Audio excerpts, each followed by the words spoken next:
before we hop into what is self-inquiry and how it works, let's discuss what it is not. It is not meditation. Meditation is when you're focusing your mind on things such as your breath during breath work, or on a mantra. A mantra is a nonsensical sound or word that you repeat over and over to yourself, and it drifts you back into, you could say, a trance-like experience. Same goes for puja.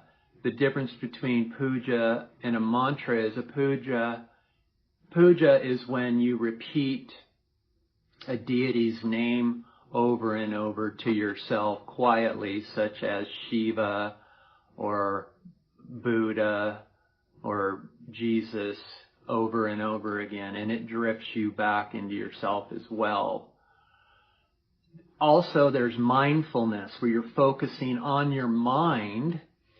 You're trying to calm your mind and soothe your mind to ease your tensions. But if we notice, what we're doing here is we're turning our attention away with our mind onto our breath in breath work, onto our mind in meditation, and onto these sounds during mantra and puja meditation.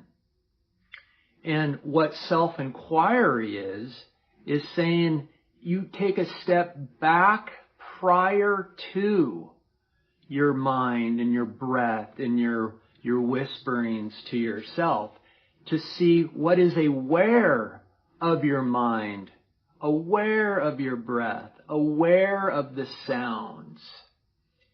And that is where true peace and happiness and silence and stillness lies, is when you see and recognize directly that there is something that's not a thing prior to your mind and your breath and your chanting and your puja and whatever other meditations you're doing.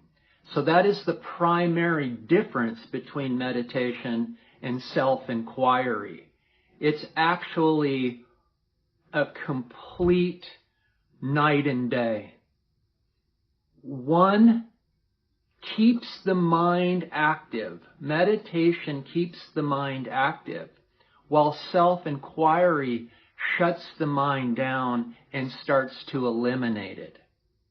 And this is how self-inquiry works. There's two different ways for a mind to be quieted, you could say. One is manalaya. Manalaya is the temporary subsidence of the mind, the temporary subsidence of your egoic irritations and irritations that we're all familiar with. And that's what meditation does. It calms the mind. It temporarily soothes it and shuts it down. But there's no change in that. That's why when you meditate, you have to continue to meditate over and over again in whatever form you're meditating in, because the mind will rise back up again. And we experience this, all of us do, in sleep. That's what sleep is. The mind is temporarily subsiding back into its source, and when you wake up in the morning, it picks right back up to where it left off. Now compare that to mana nasa. And by the way, mana is mind, and nasa is elimination.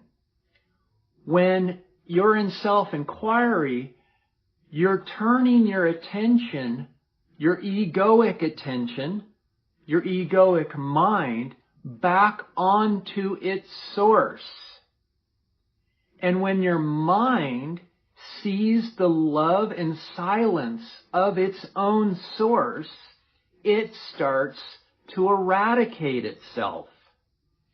That is the primary difference between meditation and self-inquiry. Self-inquiry is the only form of practice in which there is significant real change within your mind, or the absence of your mind. Because the more you stay self-attentive, the more your mind subsides and secesses into itself. And that's all that remains, is the permanent way of being.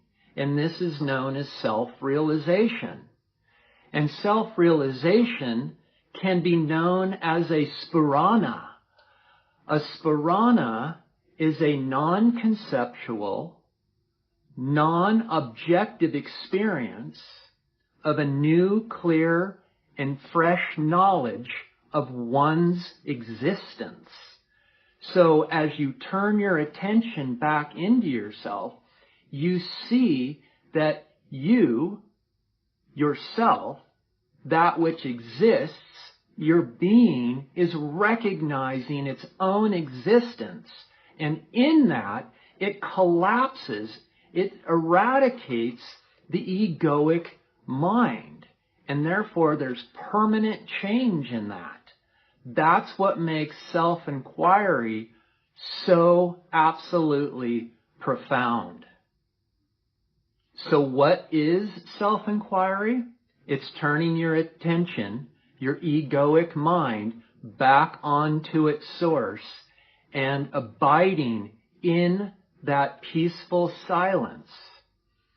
And how it works is that in that abiding, it actually sees that it prefers to hang out here in the happiness and stillness and peace and silence of itself relative to its own irritative, agitative way that is so prevalent in the world. It's just, it doesn't prefer to be in an agitative state anymore. It would rather be in a realm, in a way of stillness and silence.